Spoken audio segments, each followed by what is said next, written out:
وبرکاتہ۔ وعلیکم السلام ورحمۃ اللہ وبرکاتہ۔ استاد جی مسئلہ یہ ہے بھئی ایک عورت اگر خلا چاہتی ہے منگتی ہے خلا تے مرد ادا نہیں دینا چاہتا وہ عدالت ٹور ویندی ہے جی تے عدالت جو کیس کر دیندی ہے تے تاریخاں تے جج چھڈیندا ہے نا تو جڑا ادا نہیں ویندا جی یعنی خاوند ادا تو وہ جج ہی فیصلہ کر چھوڑی تے بھی یہ طلاق ہو گئی جی ادے بارے دسو بھی وہ طلاق ہوندی ہے یا نہیں ہوندی؟ نحمدہ و نصلی علی رسولہ الکریم، اما بعد، اعوذ باللہ من الشیطان الرجیم، بسم اللہ الرحمن الرحیم۔ واجب الاحترام میرے پیارے ناظرین کرام، السلام علیکم ورحمۃ اللہ وبرکاتہ۔ وعلیکم السلام ورحمۃ اللہ وبرکاتہ۔ اللہم صلی علی محمد وعلی آل محمد۔ ناظرین کرام، بھائی کا سوال ہے کہ عورت اگر اپنے خاوند سے ڈیورس چاہتی ہے یعنی طلاق چاہتی ہے، اس کو خلا کہتے ہیں، تو کیا خاوند اس کو طلاق دے یا نہ دے؟ ایک یہ سوال ہے۔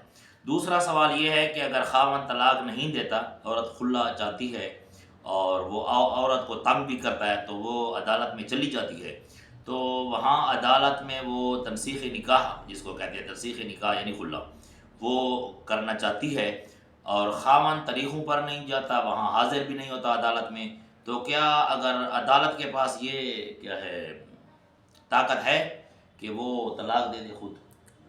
یہ سوال ہے نا؟ جی اچھا، اس پر بہت سے لوگ بلکہ علماء، اللہ رب العالمین سارے علماء کی حفاظت فرمائے، کچھ یہ کہتے ہیں کہ بھئی عدالت جو طلاق دلاتا ہے خاوند بھی موجود نہیں ہوتا، تو کیا عدالت اپنی بیوی کو دے سکتا ہے نا، دوسروں کی بیوی کو تو نہیں دے سکتا؟ سوال یہ بھی پیدا ہوتا ہے نا، بہت سے جو نا آج کل سوشل میڈیا پر جو ہے نا یہ بات جو ہے نا آج کل بہت وائرل ہے۔ تو بہرحال عدالت جو ہے اس کو قاضی کہتے ہیں عربی میں، تو قاضی کے ساتھ یہ طاقت ہے، جی ٹھیک ہے۔ اس پر میں ایک آیت پیش کرتا ہوں۔ اللہ تبارک و تعالیٰ فرماتے ہیں اطیعوا اللہ و اطیعوا الرسول و اولی الامر منکم، ٹھیک ہے، اولی الامر منکم، ان تم اللہ کی اطاعت کرو، اس کے رسول کی اطاعت کرو، سورۃ نساء کی آیت ہے، و اولی الامر منکم، اپنے اولی الامر کی، جو امر کرنے والے، اسے قاضی مراد ہے۔ تو قاضی کے ساتھ جو ہے نا یہ طاقت کیسی ہے کہ وہ دوسرے کی بیوی کو طلاق دلائے، ٹھیک ہے، اس کے ساتھ طاقت ہے جی، کیونکہ قرآن کریم میں اطاعت اللہ کی اور اللہ کے رسول کی اور اولی الامر کی، سمجھ آ گئی؟ جی جی تو وہ طاقت کیوں ہے؟ اس لیے کہ میاں بیوی کا یا جو کوئی بھی ہے جی ان کا آپس میں جھگڑا ہے، تو جھگڑے میں ان کا جھگڑا ختم کرنے والا کون ہوگا؟ تیسرا، جی کوئی آئے گا نا، خود تو ان کا جھگڑا ختم نہیں ہوتا، صحیح ہے۔ تو جو آدمی جھگڑا ختم کرنے والا ہوتا ہے اس کو قاضی کہتے ہیں، منصف بھی کہتے ہیں۔ تو جو آدمی جھگڑے کو ختم کرتا ہے، جھگڑا تو پھر ختم ہوگا اور فتنہ فساد تو پھر ختم ہوگا، کوئی قاضی ہو تو جی فیصلہ کرنے والا ہو، تو فیصلہ کرنے والا ہوگا تو پھر کیا ہے؟ جھگڑا ختم ہوگا، جھگڑا بھی ختم ہوگا، فتنہ بھی ختم۔ تو اس لیے ججز جو ہیں یعنی قاضی جو ہیں وہ اس لیے ہیں کہ لوگوں کے اندر جو فساد ہیں یا فتنہ ہے اس کو ختم کریں۔ اب وہ ختم کب کریں گے؟ ایک بھی نہیں مانے گا، وہ بھی نہیں مانے گا، ٹھیک ہے، وہ بھی کہے گا میں سچا ہوں اور وہ بھی کہے گا میں سچا ہوں، تو ان کا فیصلہ تو نہیں ہوگا نا۔ جی جی تو اس کی طاقت کس کے پاس ہے کہ بھئی دونوں میں سے ایک تو جھوٹا ہوگا نا، جی ٹھیک ہے، تو اس کے پاس طاقت اس کے پاس ہے نا جو فیصلہ کرنے والا ہے، تو وہ تحقیق کرے گا کہ اس میں سے جھوٹا کون ہے اور سچا کون ہے۔ یہی حال ہے خاوند اور بیوی کا۔ آگے ادھر ایک آیت ہے جو یہ پیش کرتے ہیں کہ بھئی جج کیسے فیصلہ دے گا، ٹھیک ہے، یہ سورۃ بقرہ کی آیت ہے اور دوسرا پارہ ہے، ٹھیک ہے۔ اس میں اللہ تبارک و تعالیٰ فرماتی ہیں کہ یہ جو عورت ہے نا، جی ٹھیک ہے، اس کی کیا ہے، وہ عقد جو ہے وہ خاوند کے پاس ہے۔ عقد کہتے ہیں، ہم سرائکی میں کہتے ہیں گنٹ، جی گھنٹ جو دی جاتی ہے، ٹھیک ہے، جی کسی رسی کو لگ کس کو، جی جی اس کو عقد کہتے ہیں، تو وہ خاوند کے ہاتھ میں ہے۔ صحیح ہے۔ یہ بالکل ٹھیک ہے، وہ خاوند کے ہاتھ میں ہے، طلاق دینا نہ دینا وہ خاوند کے ہاتھ میں ہے، لیکن اسی طرح نماز پڑھنا بھی فرض ہے، جیسے طلاق دینا خاوند کے ہاتھ میں ہے. اسی طرح تو نماز پڑھنا بھی ہے، لیکن نماز کبھی کبھی پڑھنا کفر بھی ہے. جی کبھی کبھی نماز پڑھنا کفر ہے، کیونکہ انسان بغیر وضو کے ہو تو کیا ہے؟ کفر ہے. جی اور جنابت کی حالت میں ہو تو منع ہے. جی. تو اسی طرح اگر جب فساد یا فتنہ خاوند اور بیوی کے اندر آ جائے تو اس کی جو کیا ہے طاقت عدالت کے پاس ہے. اور اس پر یہ آیت ہے، اللہ تبارک و تعالیٰ فرماتے ہیں الطلاق مرتان فامساکم بمعروف اور تسریح باحسان. بس اسی آیت میں فیصلہ ہے کہ طلاقیں 2 ہیں. ٹھیک ہے، خاوند کو چاہیے کہ اس کو معروف طریقے سے رکھے یا معروف طریقے سے چھوڑے. یہ آیت کیوں ہے؟ فامساکم بمعروف اور تسریح باحسان. خاوند کو چاہیے کہ یا اس کو معروف طریقے سے رکھے یا احسان کے ساتھ اس کو طلاق دے دے. اب قرآن نے کیوں کہا کہ احسان کے ساتھ اس کو طلاق دے دے؟ اس لیے کہ اگر ان دونوں کا آپس میں ملاپ نہیں ہوتا، گزران نہیں ہوتا، فتنہ فساد ہے، تو پھر کیا ہے؟ پھر خاوند کو چاہیے کہ اس کو طلاق دے دے. اب وہ نہیں دیتا تو کیس عدالت کے پاس آئے گا. تو عدالت کے لیے اللہ تبارک و تعالیٰ فرماتے ہیں آگے فَإِنْ خِفْتُمْ پس اگر خفتم تمہیں ڈر ہو،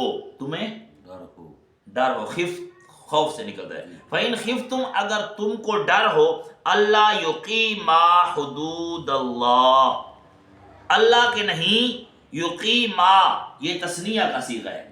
کیا ہے؟ یقیما تثنیہ واحد اور تثنیہ یعنی ایک ہوتا ہے 2 ہوتے ہیں. تو کیا ہے؟ یقیما میں جو میم علیہ ما ہے یہ تثنیہ کی علامت ہے. یعنی ان دونوں کا آپس میں حدود اللہ کے حدوں کو جو ہے نا وہ نہیں نبھا سکتے. یعنی اللہ کی حدیں کیا ہیں؟ حدود اللہ کیا ہیں؟ حدود اللہ یہ ہے کہ خامن پر جو عورت کا حق ہے، خامن پر عورت کا جو حق ہے وہ نان نفقہ ہے، اور وہ اس کا ادا نہیں کرتا. ٹھیک ہے، اس کو کپڑے نہیں دلاتا، اس کو کھانا پینا نہیں دیتا، اسے تنگ کرتا ہے. ٹھیک ہے، اس پر ظلم کرتا ہے، زیادتی کرتا ہے، مارتا ہے، تو یہ وہ ظلم کر رہا ہے. اور خامن کا جو بیوی پر حق ہے وہ بھی ادا کرے، اس پر فرض ہے. تو یہ حدود اللہ ہے. اب 2 عورتیں خاوند اور بیوی، میاں اور بیوی جو ہیں وہ آپس میں لڑ رہے ہیں، یا تو خاوند غلط یا بیوی غلط. تو یہاں اللہ تبارک و تعالیٰ فرماتے ہیں کہ فَإِنْ خِفْتُمْ یہ تم تو ہو گئی عدالت کو خطاب. کس کو؟ قاضی کو خطاب ہے نا، کہ تم کو اگر ڈر ہے کہ اللہ یقیم حدود اللہ، یہ دونوں اللہ کی حدوں کو قائم نہیں رکھ سکتے، تو پھر کیا کرو؟ پھر ان کے درمیان فیصلہ کرو. کیونکہ ان کا گزران نہیں ہو رہا تو پھر کیا ہے؟ پھر تو وہ قاضی کے پاس قرآن کہہ رہا ہے. اچھا دیکھیں نا، ایک خاوند ہے وہ بیوی پر ظلم کرتا ہے، زیادتی کرتا ہے، اب وہ پڑی رہے، ساری زندگی پڑی رہے، وہ اس کو کھانا میں نے خود دیکھا ہے. اب یہ فیصلہ میرے پاس آیا تھا، اب 4 اور 3 راتیں وہ اپنی بیوی کو کھانا نہیں کھلاتا تھا، اور میں نے یہ آنکھوں سے دیکھا ہے، میرے رشتے دار ہیں اپنے. تو اگر کوئی آدمی ایسا کرے تو آپ سارے بیٹھے ہیں، آپ انصاف کریں بڑی جا کہ وہ ظلم ہے یا نہیں؟ ظلم ہے. اور ایسے لوگ میں نے دیکھے جو بیوی کو مار کر ان کے ہاتھ توڑ دیتے ہیں، کوئی جو ہے نا انگلی توڑ دیتے ہیں، ان کے اوپر مارنے کے نشان ہوتے ہیں. کیا اسلام نے ہمیں یہ حکم دیا ہے؟ اسلام بالکل نہیں، شریعت مطہرہ میں نہیں. اب وہ ظلم کر رہا ہے، اور عورت کہتی ہے، نبی اکرم صلی اللہ علیہ وسلم مسجد سے باہر نکلے، اور ایک عورت آ گئی، اس نے کہا یا رسول اللہ، یہ صحیح حدیث ہے، یا رسول اللہ میں فلاں جو آدمی ہے نا وہ میرا خاوند ہے اور میں اس سے خلا لینا چاہتی ہوں. کیا کرتے ہیں؟ خلا لینا چاہتا، مجھے بس طلاق دے. اللہ کے رسول صلی اللہ علیہ وسلم نے فرمایا ٹھیک ہے، تو اس کو اپنا مہر واپس دے دے. یہ مہر نہیں ہے جیسے ہم مولوی نے آج کل بنایا 2000 پر کون اپنی بچی دیتا ہے. عورت کا مہر یہ نہیں ہے، جو وہ مقرر کرتے ہیں نا وہ رواج والا وہی ہے. سمجھ آ گئی ہے؟ اب نبی اکرم صلی اللہ علیہ وسلم نے فرمایا کہ بھائی اپنا مہر اس کو واپس دے دو، وہ تمہیں طلاق دے دے گا. تو اس نے کہا یا رسول اللہ میں راضی ہوں، میں اپنا مہر واپس کرتی ہوں، مجھے طلاق دے. بس ٹھیک ہے. اس میں لوگ کہتے ہیں کہ بھئی یہ تو عورت کو جو ہے یہ طاقت ہے کہ وہ خاوند کو طلاق دے.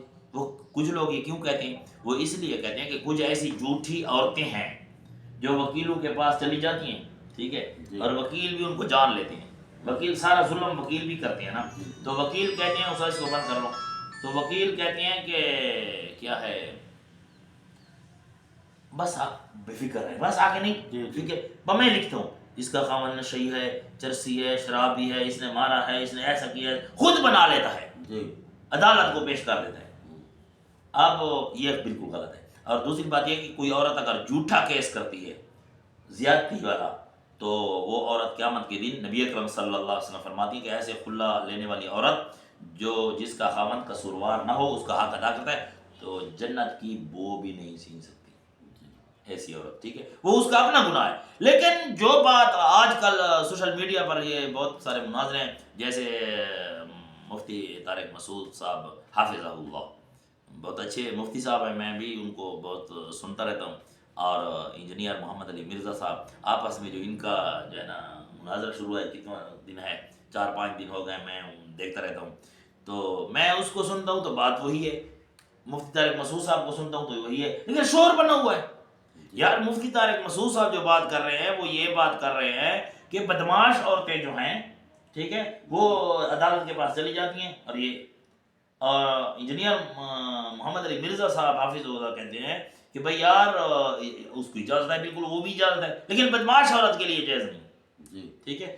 تو قرآن کریم میں جو آیاتیں ہیں، اسی طرح اور بہت ساری حدیثیں ہیں، جو عدالت ہے جی اس کا جو فیصلہ ہے وہ بالکل ٹھیک ہے، کیونکہ ایک بدماش ہے، وہ اپنی عورت پر ظلم کرتا ہے، اور اس کی وہ تو طلاق نہیں دیتا نا، ظلم جو کر رہا ہے طلاق نہیں دیتا نا، اب عورت چلی جاتی ہے عدالت میں، اور خاوند اس کا تو نہیں جائے گا، جب نہیں جائے گا تو عدالت کے پاس اس کا کیا ہے، قدرت ہے کہ وہ طلاق دلوا دے۔ تو اللہ تبارک و تعالیٰ سے دعا ہے کہ اللہ تبارک و تعالیٰ ہم سب کو صراط مستقیم پر چلنے کی توفیق عطا فرمائے۔ میرے جتنے سبسکرائبرز ہیں اور جتنے فالورز ہیں، جتنے دیکھنے والے ناظرین ہیں، اللہ تبارک و تعالیٰ سب کو شاد اور آباد رکھے، اور سب کو اللہ تعالیٰ اپنے حفظ و امان میں رکھے اور سلامت رکھے۔ اقول قولی ھذا استغفر اللہ لی ولکم ولسائر المسلمین واستغفروہ انہ ھو الغفور الرحیم۔